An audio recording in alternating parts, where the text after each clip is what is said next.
I'm glad you guys are here tonight. I hope you guys know you're a part of something much bigger than any one of us recognize. God is doing something in our generation, in our city, and he's using our church. He's using Monday night. And there's just a lot of great stuff going on. I'm joined on the platform by some of the absolute greatest people on the stinking planet. And somehow you all happen to be around me. And I just consider myself blessed for it. But on my left, we have one of the greatest brand new married couples, got back from their honeymoon like 2 days ago. It's just gross. Woo. Anthony and Diana Tuero. I have to change your name on my phone. I have to change it. What's your last name now? I can't. There you go. I like it. Can you record that then as you're back? Just moving on. These two have served our church faithfully for years. Anthony has served in a position of leadership that just very few guys actually step into. He's overseen Mondays, and now he's got a new assignment, really working with our youth alongside our youth team. And he found his wonderful bride here at Metro Life Church. They met each other, got married here. Diana was on staff with us for a while, and now she's staffed as Anthony's wife, and a lot of other things. You're a handful. I am a handful. In a salmon-colored shirt. You know you like the color. I'm gonna get to this couple in a second. I got to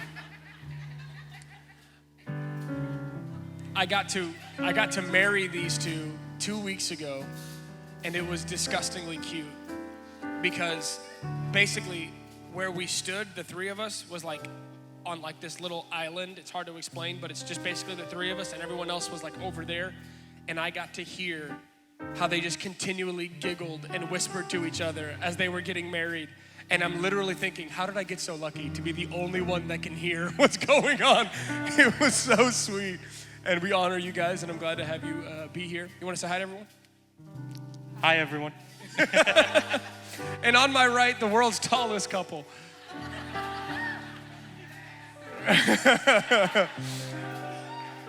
Blair and Alexis Gomez, two unisex names. You can guess which one is which.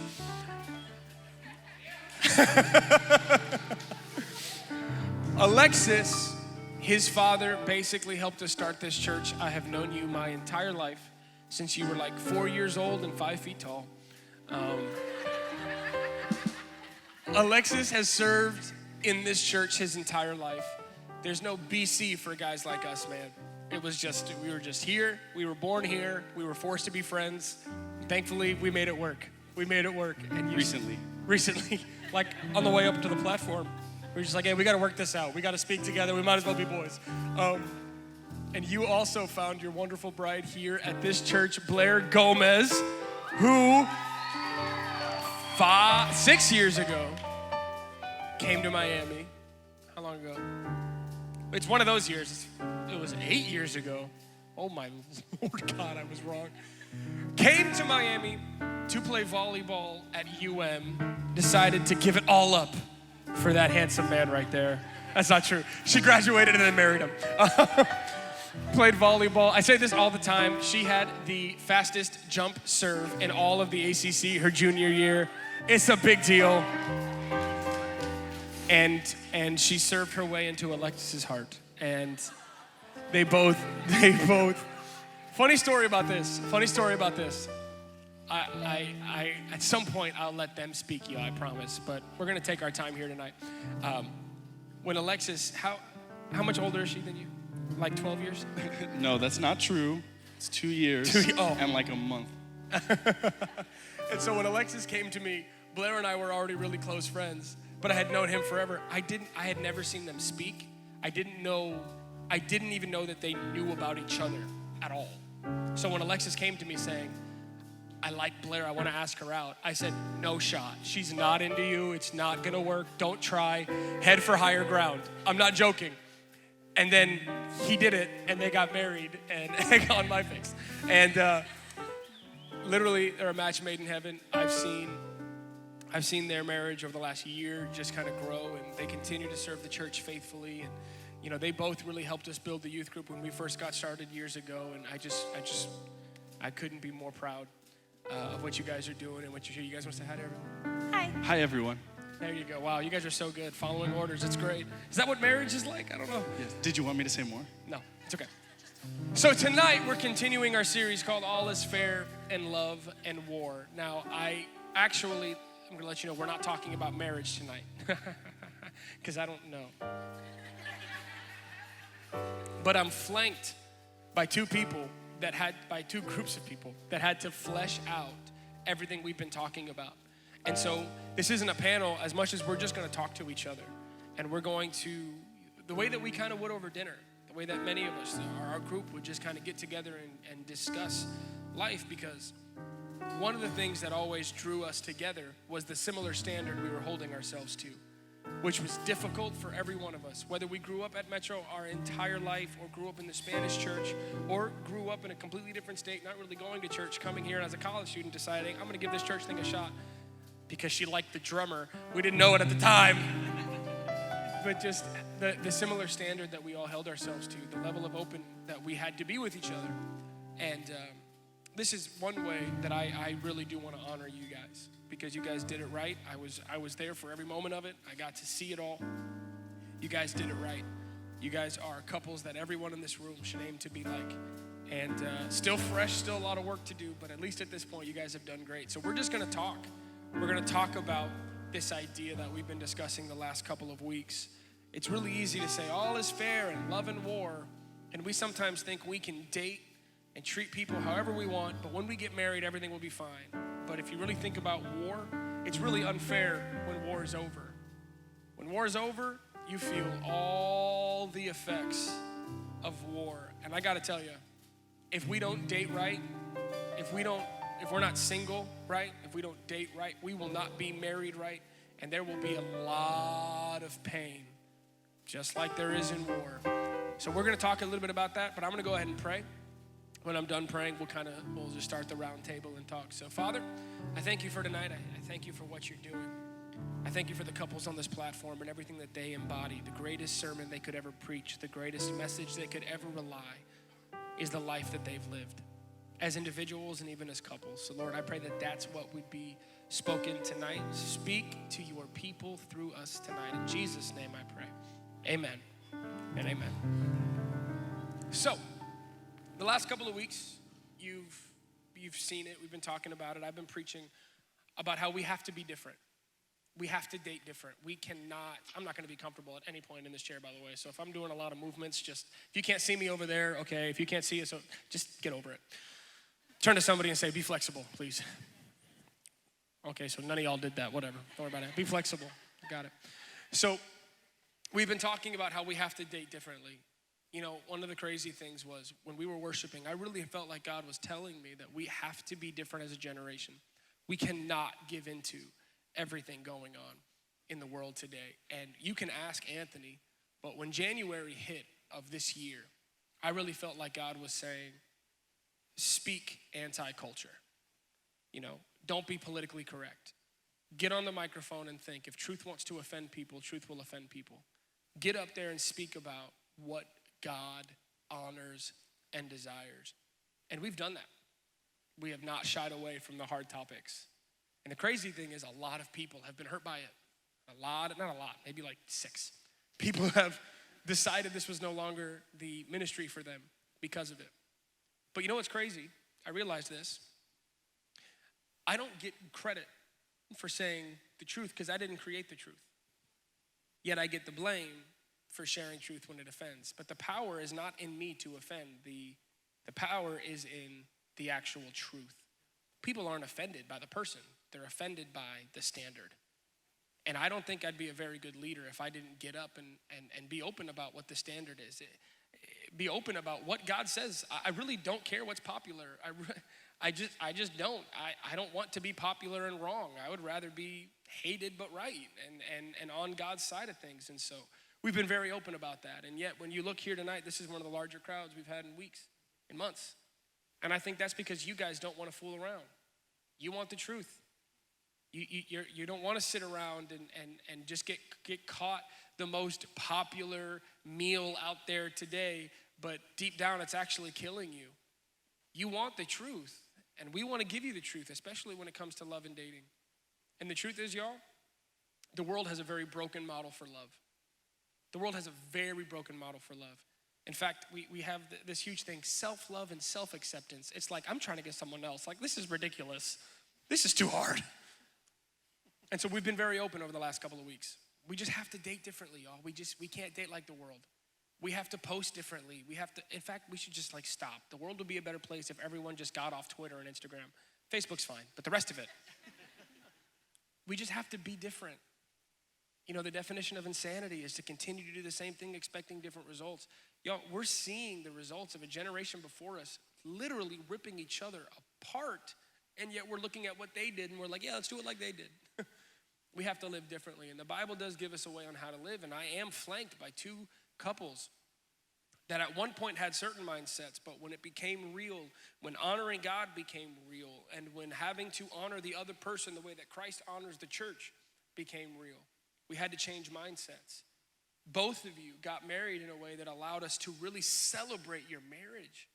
I mean, I can't explain the feeling that we had at your wedding just the other day. It was yours too, but that was a year ago. But the other day, when we were there, it was like everyone was just thinking, not only is this something great that they did, but this is something great that God did. And that's not what everybody experiences on their day of matrimony. And we've been talking about, you could live your life in a way that will either allow people to tolerate you or celebrate you. Last week we talked about abstaining from certain things, because whatever you abstain from will stain you.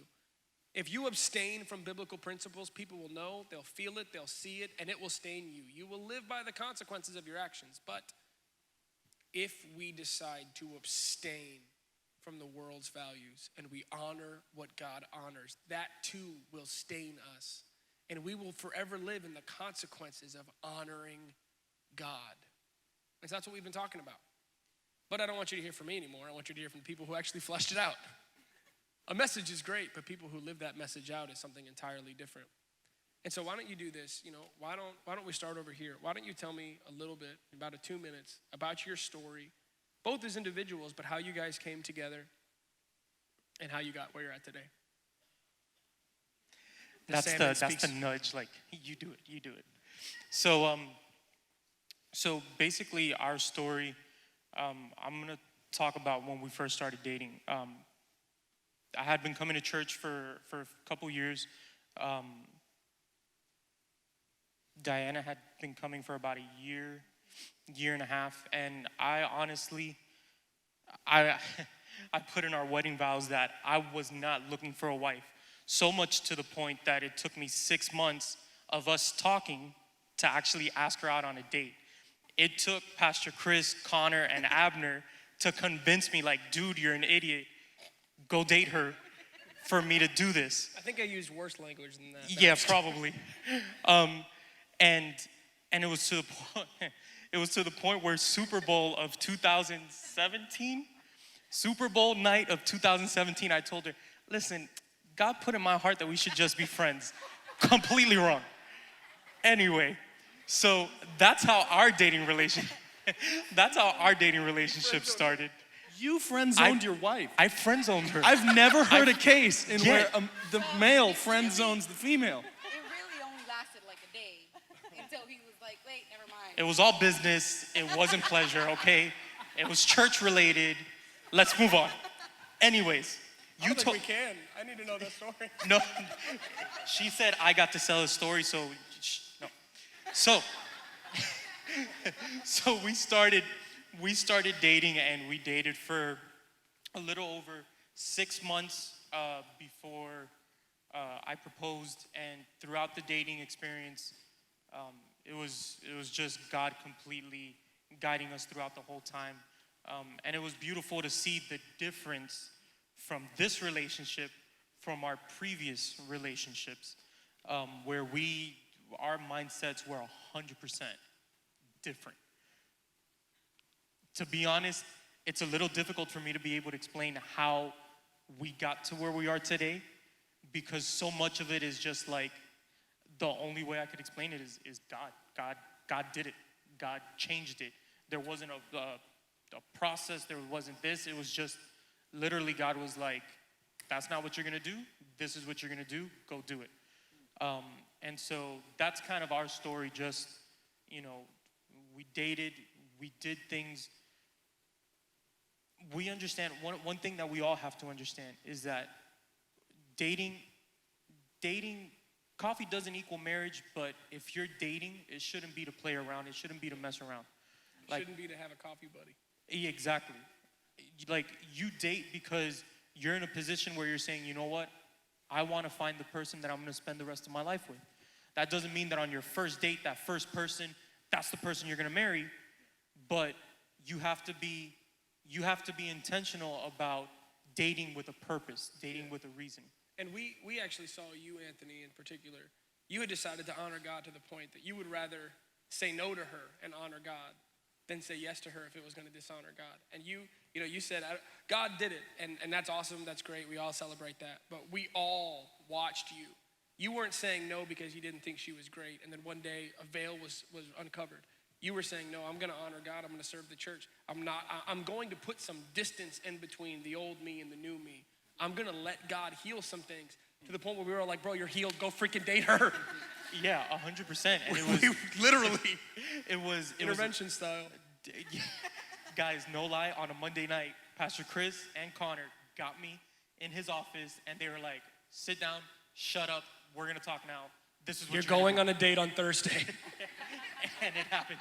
Well, let's hear your story, because it was a little different. Alexis, you want to tell us your story? How you met Blair? Alexis. I'll say it. No, I basically friend-zoned Alexis a few times.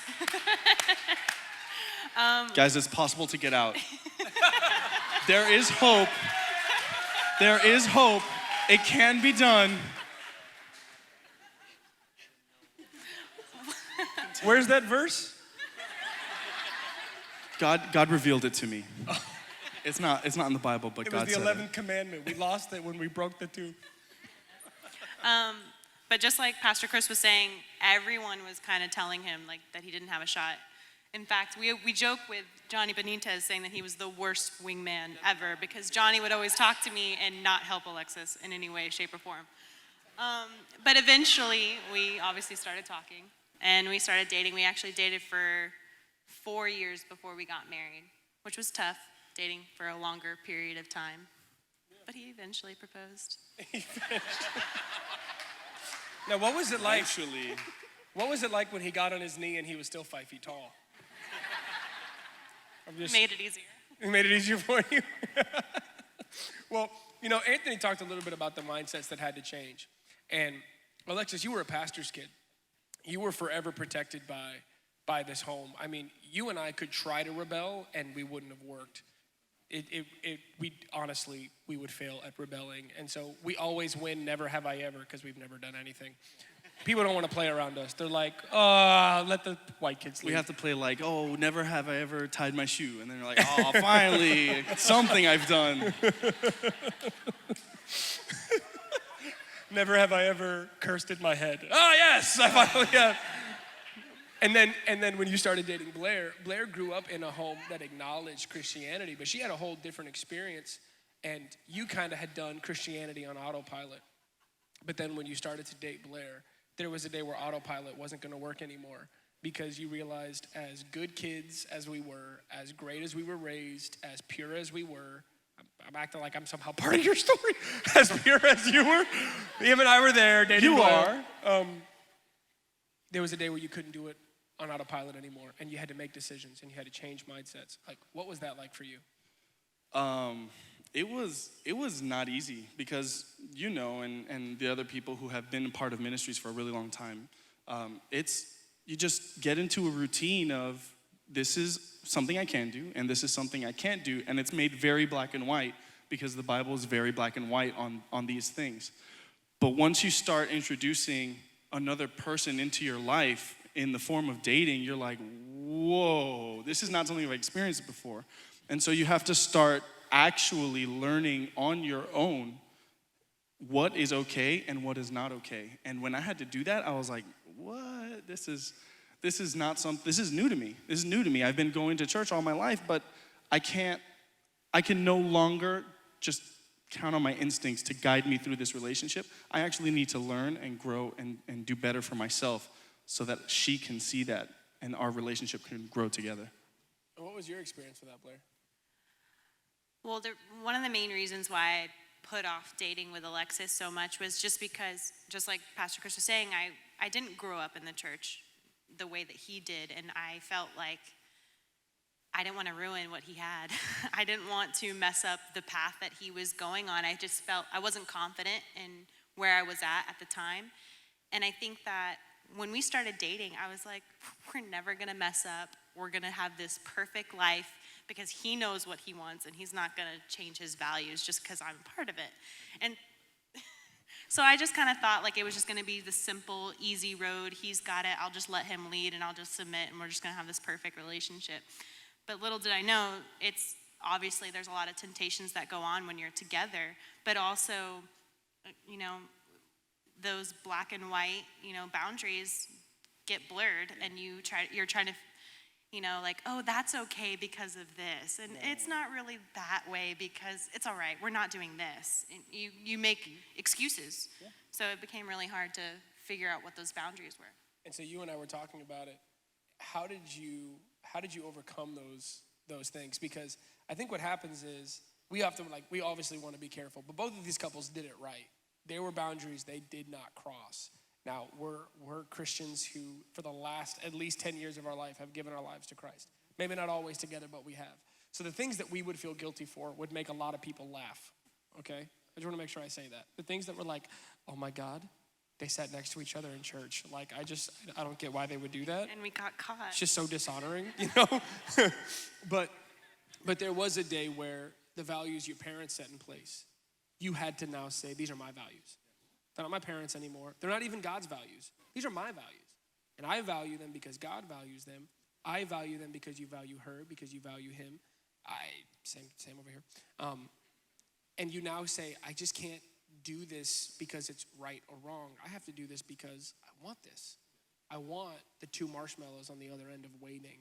I want to delay gratification to get what's right in the future for me. So we were talking about it. What was something that you did, even though you guys were surrounded by Christians? You were both on the core team. You were both, literally, like if it was work or school, church, and sleeping. That was our life. Still is, yeah, to be honest. Just a lot less sleeping. What did you do in order to make that happen? Well, we needed someone to hold us accountable for all of that. We needed someone that wasn't our friend, that was gonna be okay with the excuses we've been making. So it was actually Alexis, his decision to get us an accountability partner with the church. And this was someone who is in higher in leadership at the church. I personally didn't even know them that well when we started, so I was really rebellious. I didn't really say yes right away, but eventually we became involved with them, and we kind of told them everything. We told them exactly where we were at. We told them what we wanted in the future and what our goals were, and they laid it out for us, and they kind of made a path, and they said, you either go along this path or you don't, but it's your decision. They actually made us sign a contract. I'm sure they still have it. They made us sign a contract. We were not that bad. It's not that we were bad. It was just putting your name on something and setting it there. That became an easier standard to follow because it is now written and I've put my name on that. Like that is now what I have to strive to be. That's home, that's base. And that wasn't the church saying, this is right, and if you don't follow this contract, you're jacked up. This is what I want. I want to be celebrated, and I want my life to be celebrated, so I'm going to live a life that deserves celebration, both in front of you and when you don't see me. And that contract was a way for you guys to say, not that everyone has to sign a contract. In fact, right now the ushers are coming forward. Nico, you left good at that one, bro. You all right over there? It was just something that was for you guys. And so I remember you were saying it. You were like, okay, it was hard to have the conversation. It's kind of hard to go to the person you like and say, I think we need to be accountable to somebody else because I don't trust you. But what you were able to do was bring somebody else into the conversation, recognizing that your relationship was not your relationship yet. Yeah. It was something two individuals were working towards to when they got married. Now you guys were in a relationship. Right. And you needed a married couple to help you do that. And I think you guys have a similar experience with that. But again, your situation was different. Anthony, you're even older than I am. You were at an established place. And I just remember when I met you, you didn't need Diana to come into your life to say, oh my God, she's so great, I better get my stuff together. You, from what you experienced before Diana, you had made a decision. I've had that, I don't want that. I want this. And that, you were so that way that we were all like, lighten up, dude. Like, take her to coffee, my God. What was your experience? What was your experience with some of the mindset shifts that had to be made? So definitely the biggest mindset change that I had to make, and it was before she came into the picture. It was when I was going through my previous breakup and everything that was happening. I had to understand, and I realized my identity, who I was finding it in that person. That's why I stuck around for as long as I did. And it had to come to the point where I was like, you know what? I'm done with this. My identity, like, she's gone. My identity doesn't go with her. I don't die with her. I don't die with that relationship. That's not who I am. I'm who God says I am. Yeah. And that period from me breaking up to me meeting Diana, it was a whole 3-year process where God was working in me. And when I got to the point that I started to like her and I was like, you know what? Maybe this is something that could work. It was another mindset shift of, listen, what you've experienced in the past isn't what you're going to experience in the future, because you're not who you were in the past. You're who God says you are now, and now is the opportunity that you have to be able to operate in that freely. So it was a huge mindset. And the change. space in between that was not 3 months. It was not 6 months. It was a long time. It was. You let it set in. You really fleshed that out. My biggest fear is sometimes, because there's so many options today, and Instagram lies to us all, and it makes it seem like the most beautiful person is literally somehow like a chance encounter away and they're perfect. Or, let's be more realistic, a DM away. But if you're not in their life, if you're not running into them, they're not real. Let's just say that, okay? They might be real to someone else, but they're not real to you. But this one couple met on Instagram and it was so beautiful. Great. Maybe they're married for like 6 months. Let's see that flesh out over 60 years before we make a decision on whether or not that's the right way to do things. Moving on. But Instagram can make it seem like we have so many options. And sometimes we can think we've healed, we've moved on, we've matured, we've grown prematurely. And so we see it all the time. People jump from one thing to the next because 3 months now feels like 3 years. But it's still only 3 months. So you let that really set in. And I'm saying you were like so stubborn about it that I remember I talked to Diana about it before you said yes. And she was kind of like, he'll say yes eventually. We were like, she was confident. This girl? But she was right. Diana, what was your experience with all that? So for me, my biggest mindset change, kind of similar to Anthony. It's funny because our stories are kind of very similar. We both went through a breakup the same month, same year. So we both waited those 3 years until like we began. But similar to Anthony, I also had to find my identity not in him, but in God. But I think my biggest shift was letting go, because I'm a little bit of a control freak. Like, not really, but like a little bit. Just a little bit. Just a little bit. I like things a certain way. So I've kind of always done that in my relationships where I was like, all right, yeah, God's in the center. And growing up Christian, you know, it's like, oh yeah, God's in the center of my relationship. And we know what to say. We know how to act to make it seem that way. So I kind of did that in my past relationship. Yeah, God's in it. But I said it and I wasn't doing anything about it. So when I met Anthony, it was honestly so hard for me because I was like, all right, God, from my past relationship, I learned what I didn't want and what I actually wanted. So I knew that I needed to let go of control and let God figure it out. I was like, all right, I'm not gonna do what I've always done. I'm just gonna let God figure it out. And so the biggest shift for me was letting him be a man and like lead. Even in his salmon-colored shirt. You like it. You like it. I don't have to. But He does. so, and I think for women, this was before taking True Woman 101, by the way. After taking True Woman 101, I'm like, oh my God, girls. But so for me, it was just those 6 months were hard because before, I was the type of person that I'd be like, all right, 2 weeks in, like, so when are we dating? When are we getting married? Like, do something about this. But I think, but I had to wait 6 months for one date. And I think that was necessary because I needed to learn. What? Keep talking. Keep talking. Keep talking. I needed to learn to just kind of like, all right, Diana, this isn't like, if you want me in the middle of it, you gotta let me take control. So those 6 months, God was working in him, but God was working in me to like really let go, let him lead. And I remember one time we took like a day trip to Naples with a group of friends. And that was like, oh my God, I get to spend the whole day with him. We went to Naples. He didn't talk to me, not once.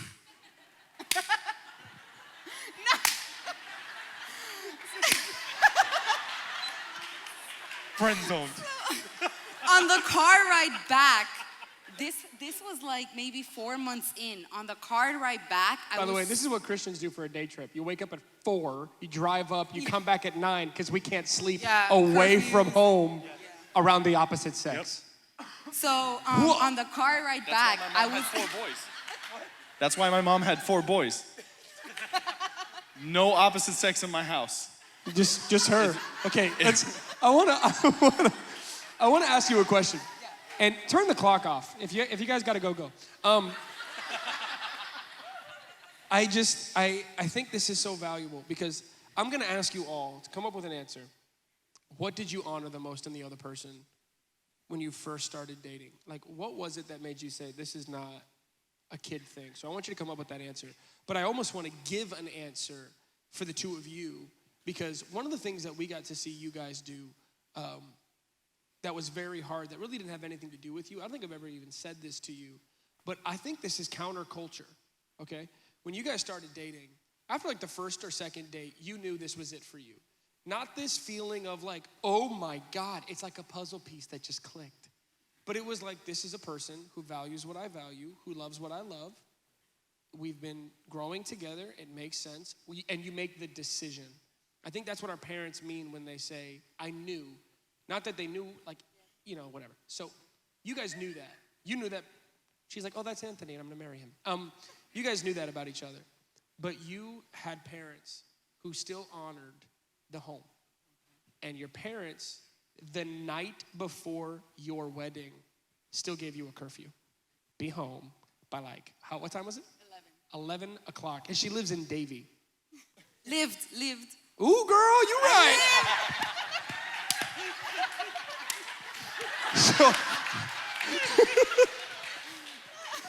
So,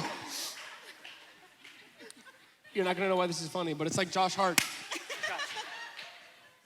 So, I'm talking to Anthony, like the day before his wedding. You guys left your like rehearsal dinner to take her home before curfew. Yep. But you guys didn't dishonor that. At no point did you talk negatively about that. You honored it. It was frustrating. You felt like, I'm moving into the next season, but you honored your parents. And dude, you didn't even give her an avenue to dishonor her parents. Many people would think, I'm gonna be her future husband, vent with me. But you said no, because if you honor your parents and the rules they set, you're just sowing seeds of honor. And when you sow seeds of honor, you reap seeds of honor. And there's gonna be a day where your kids are sitting there saying they honor their parents. Why? They don't even know, but it's part of the harvest. And so I think it's easy to think our parents are being crazy. But for you, it was an opportunity to see, does she honor even when she doesn't agree? And for you, you were able to see, does he honor even when it's difficult, even when it goes against everything in him? Because we have a generation today that makes it seem like, oh my God, like no one understands how I feel and no one gets me. And, I'm being, this is just crazy. But you guys were like, nah, we're going to honor them. It's short term anyways. You honored them in the short term, and now that allowed us to so honor you in the long term because of that. So that was one thing that we, like the rest of us were like, dang, man, this is an honorable couple.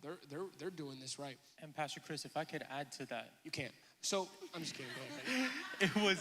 It was very difficult, but the best part about that was we were honoring our parents, but God was in the background protecting us, because I wouldn't have set a curfew of 11 o'clock. She wouldn't have either. And we would have probably been out 12, 1, 2 o'clock in the morning. And God knows what would have happened. But God knew that we weren't strong enough to put that in that boundary. So he had our parents do that. And because God put it in our hearts to honor our parents, it made it easier to be able to obey. And we're reaping the blessing of it already in so many different ways. Well, think about it. One of the things that you guys did that was so cool is you were able to take care of your house before you got married. So when you moved in, when you got married, the next day you were in a home that was settled. You honored your parents' home, and God gave you a home that was settled literally the day after you got married. That's beautiful. What was something that you honored about Anthony? Oh, I was listening to you. Let him go first. What was something Alexis honored in me? I'm just kidding. What was something that when you really looked at Blair and said, man, that's something special? Besides the whole serve thing and the AC, the whole fact. Well, from the beginning, when I first saw her, I was like, okay, She's tall. She's tall. And that was it. No, but other than that, when I saw her, I was coming out of a relationship. A lot of my close friends, even you. That's another story for a different Monday. That's not going to happen. But the first time I saw her, I was like, man, something is different about her. There's something different. And then we started dating, and I was like, man, this is something I actually need to contribute to, because I want her to stick around for a long time. Like, I want her in my life for the rest of my life. And so I had to work to do that. And that's one of the things that when we started dating, I realized I want her around forever. Like, I do. Gross. Blair, what was something special about him? I think for me, I grew up with a single mom, so having a manly figure in my home, my dad was present, but not in our actual home, like having someone be the leader and the go-to parent, be a man, I've never had that for myself. So in my past relationships, dating, it was not easy submitting to that person. I was the lead. I was gonna tell them what we were doing, where this relationship was going. I was just in full control. And I think that even before we started talking, before I even texted him back, I was like, this is a guy that I'm gonna have to let lead this relationship. I feel like he knows what he wants for his life, and that when we started dating, it wasn't that I had to submit to that. It was easy. He led the relationship, and I was like, this is different, and I like it, and I don't mind it, and I don't feel like I'm being controlled or belittled or anything like that. So I think that's when I realized that this is the kind of marriage that I wanted in the future, and that he was already setting a good example for that. Now, the crazy thing about that is if you're on the outside looking in, if you knew Alexis was, I'm not gonna use the term struggling, but Alexis was like, does she like me? And he had to go from does she like me to leading. Apparently he did that pretty well. You go from trying to win her over to not only winning her over, but being in the seat that we're as men called to be. It's not popular in culture. It is not belittling of either gender. It is not that at all. It's really the way it's supposed to work. We're supposed to serve our wives, and our wives are supposed to serve us. It's the way that we do it. We are 100% equal, but we aren't the same. And if we were the same, it wouldn't work. They say opposites attract, but then they try to tell us that we should be the same. It's like, that makes no sense. Pick one. So my point is, Alexis, you were able to be humble at the beginning, but then there was a day where you decided to step into a role. And she sees it as coming naturally. But I'm a dude. You're a dude. We know it's a choice. We know it is easy to operate in insecurity. We know it is easy to say, oh, man, let me be a little like, is she okay with this? Is she gonna be okay with my parents? Because one of the cool things that I honored about the two of you was that she really did have to get on board with a lot of things that were anti her experience growing up. You have a strong family unit with 4 boys, and I'll never forget this. His brothers are all younger than him, and they're all doing great stuff today. They're older, they're serving, and it was great. But like they said, they were dating for 4 years. So this is a long time ago. When they first started, they all knew that he liked her, and they followed her to her car. And she was so flustered because all of these boys were touching her car and trying to talk to her. You're messing everything up. They sent me back 2 weeks. I had a plan, to talk to her. But that's true. And then It is true. Because you made all of the Gomez boys, including Alexis, to go up and apologize to me and tell them that they would never, ever talk to me again. And now you're part of the family. But I wasn't wrong. My point in saying that is she did have to say, okay, there's a value in this that I don't have. I don't get that by coming in and making the rules, but I do come alongside and say it's uncomfortable, it's not easy, but I see the value in it, and I'm willing to push through it to get all of it. And now, honestly, if people were to see y'all all hang out, they would probably think she is your mom's daughter more than anything else. And to see how you've come into that family, you've completed that family in a lot of ways, and it's just been the most beautiful thing. But that came after 4 years of honoring things that were foreign. And not things laid out in scripture. We're not just talking about physicality.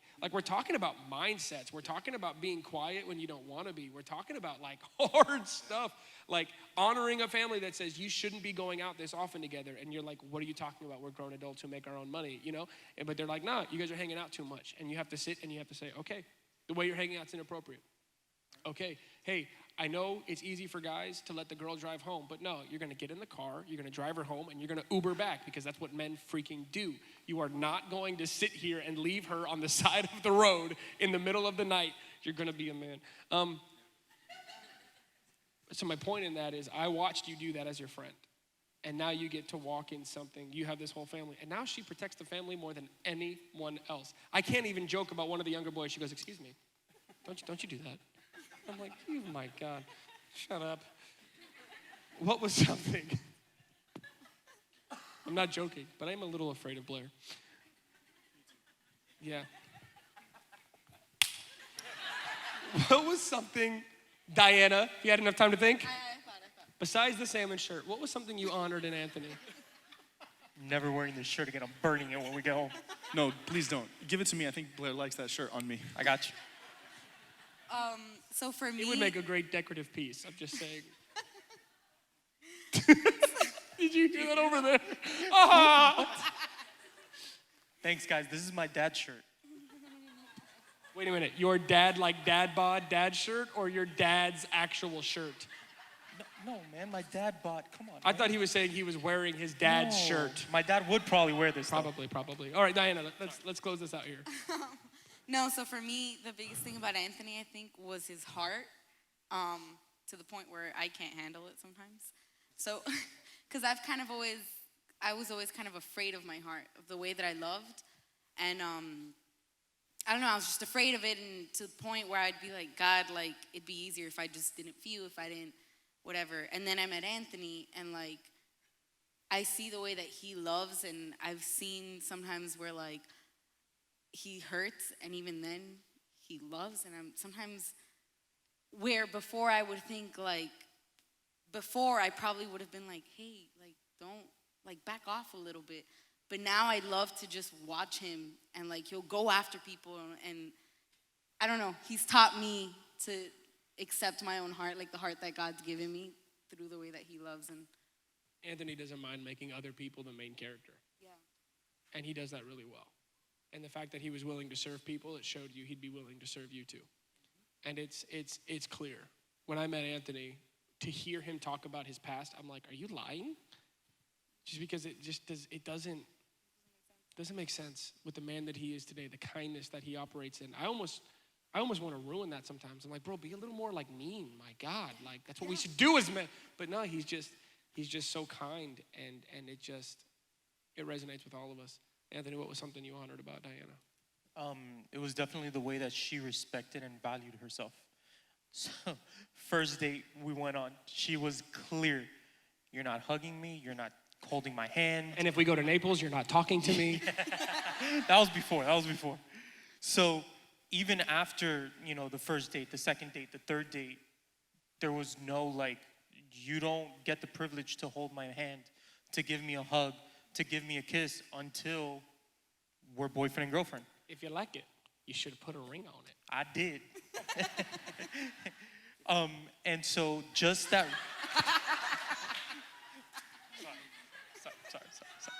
Sorry, I looked away. I'm sorry. So, are you still looking at me with that puppy dog face? I'm trying to listen to you. So, it was that respect and that value that she had for herself. One thing that I think, and sorry if I shouldn't be saying this, but one thing that women should think about is the way that they respect themselves. A man is going to respect you as much as you respect yourself. Let's be honest. I don't care how godly the man is. If you give him an inch, he's going to try and take... He is wired to take more. Sure. And if you allow it... sorry. And if you allow it, he's just going to try and take more and more and more. And that's why it's so important to understand the value that you have and the respect that you need to have towards yourself. And that's something that I loved about Deanna. It was clear, like, this is how it's going to work because I value myself and I'm not going to devalue myself for anybody. So that was something that I honored. Well, all that is so clear. I mean, that's the thing. We're not up here because you guys are the only married couples in the room. There's plenty of married couples that we could talk about.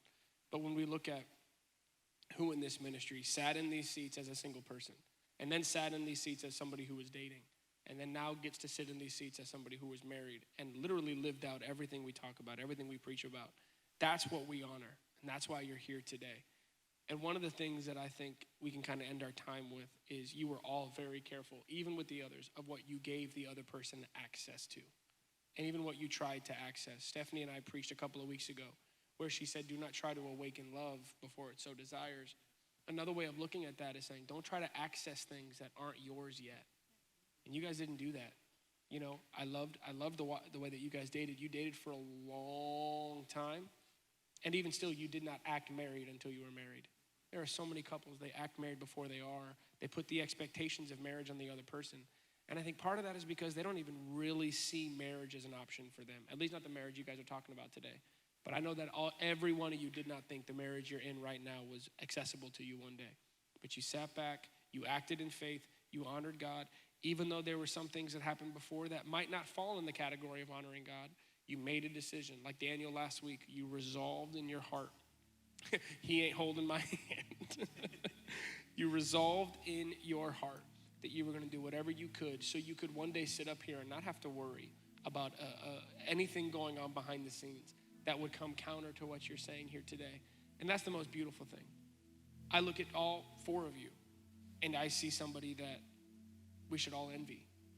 It's the most beautiful thing. And the best part of it is everyone in your life has seen marriage bring the best part of you out. Marriage gets a bad rap, but it's because the wrong people are getting married. It's got nothing to do with marriage in and of itself. There is something so stinking beautiful in watching two people who are imperfect honor God before they honor anything else. Bro, you were honoring God to the point where if you missed out on Diana, you would be okay with that. I watched you get to the place where you actually said, Lord, if I got you and nothing else, I got everything. Anthony lived out, I'm whole and complete, not lacking anything, even without a wife. I never had to worry about you as a leader in this church going on Instagram and seeing your name in the bottom of some girl's picture, liking people. I never had to worry about the girls you're following. I never had to do that I was able to 100% trust everything about you. And part of that was because of the way you handled your dating life. And I watched as God brought this girl into your life. Honestly, it was like her 4th week, and I'm like, Anthony's wife's here, great. And to see this now, it's brought out the best in both of you. I even said, I don't know how, they lost weight on their honeymoon. I don't get it. They came back, and I'm like, you both look amazing. They were on a cruise, you should be fat. Doesn't make sense. I'm not gonna lie to you, this is not a joke. I'm not trying to make a single person laugh at all. This is legit.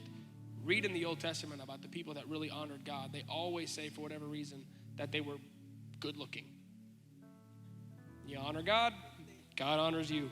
This couple over here, honestly, Alexis, like one of my first childhood friends, to watch you get married, it was incredible. It was very hard for me because my buddy got married before I did. It was amazing. It was God's timing. I'll fight you on that later. And to see you, to watch this woman come into your life and just bring a man out of you, dude. I've always made fun of Alexis. I've always called him big for nothing because he doesn't like sports. And I feel if I had his size, I would be probably still here. I'm still carrying probably that. not in sports, but I'm still carrying that baggage, by the way. Blair had to deal with it. No, but I think your relationship with Blair and the way you handled it brought that boldness out of you. And it was a big kind of bold. And you literally went into it with a girl that was out of your league at the time. Now you've grown up, buddy. At the time, we all remember you. You were quirky. You had this boldness. And even with a girl who was older, a girl who had kind of dominated the relationships before, you stepped into that boldly. And we all see it and we talk about it. The day you got married, you were a different person. You're a man. I honor the man in you, dude. Not just like the leader, not just the musician, not just the friend, but the man.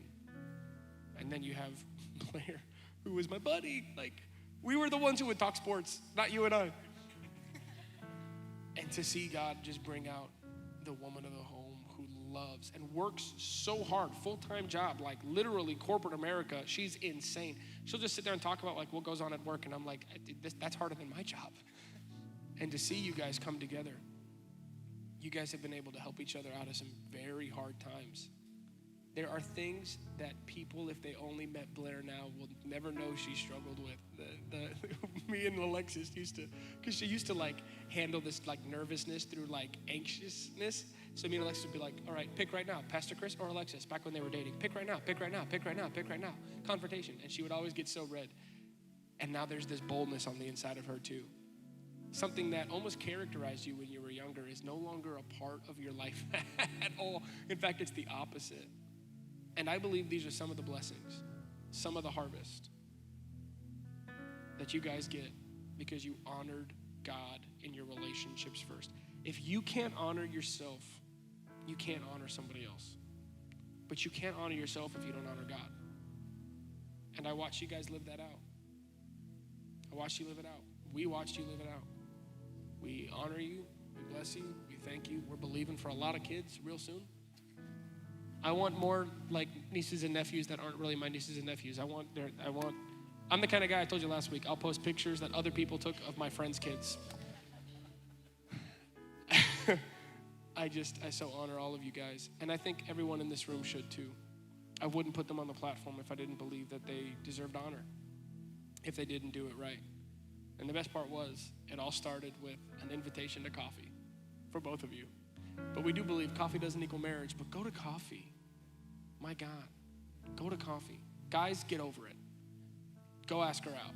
I just want to say, last thing. I think we in the church sometimes get caught up in the bad what ifs. What if it doesn't work out? Do I become a jerk because I asked her out and it didn't work out? I just need everyone in this room to know. We need to have the faith, and not just dating, in all areas of life, to think, but what if it does? What if I do sit? I do honor God. I do ask her out. What if I do make the change? What if I do decide to delete the pictures today? What if I do decide to unfollow? What if I do decide to honor God, to make the change, to walk up and ask her out? What if I do? What if God came alongside that and God honored me because I honored him? The good what ifs. I give you permission, especially if you're honoring God. I give you permission. Not that you need it from me, but I'm just going to go ahead and say it. To look at the good. What if you ask her out and it does work? What if you say yes and he is a great guy? Maybe not the guy you put, because sometimes Christians are weird and we're told to make lists when we're like 13 years old, and we're forgetting how much of that is like a physical, and we're like, oh my God, I just don't think he's as cute as the guy that I put on my list one day. You know, I just throw those lists out. You're not the same person you were when you wrote that list. How do you somehow know what you need? We don't diagnose ourselves. Just say yes, go to coffee, slow down, relax, enjoy it. We've watched these couples do that. You guys are a picture that honoring God actually does work. But let's pray together. We got to get these folks out of here. Thank you guys for doing this. Can we give it up for these couples?